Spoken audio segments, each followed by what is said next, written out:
السلام علیکم ورحمۃ اللہ وبرکاتہ۔ دوستو، کھانے کے متعلق سنتیں چل رہی ہیں،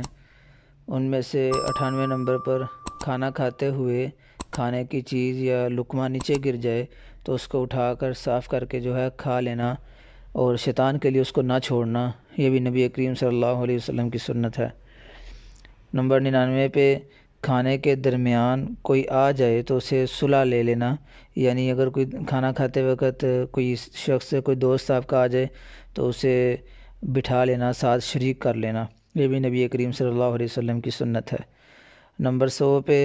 آپ کا ساتھی کھانا کھا رہا ہے تو حد الوسع اس کا ساتھ دینا تاکہ وہ پیٹ بھر کر کھا لے، لیکن اگر مجبوری ہو تو اس کو عذر پیش کر کے چلے جانا، یعنی آپ نے اگر کھانا کھا لیا ہے، آپ کا پیٹ بھر چکا ہے، لیکن آپ کا ساتھی آپ کا دوست ابھی کھانا کھا رہا ہے، اس کی ابھی بھوک نہیں مٹی، تو اس کی بھوک مٹنے تک وہ آپ اس کا ساتھ دیتے رہیں، اس کے ساتھ بیٹھے رہیں۔ اگر آپ کو کوئی عذر ہے تو پھر آپ عذر کر کے وہاں سے جا سکتے ہیں۔ اللہ تعالیٰ ہمیں ان چھوٹی چھوٹی سنتوں پر عمل کرنے کی توفیق عطا فرمائے۔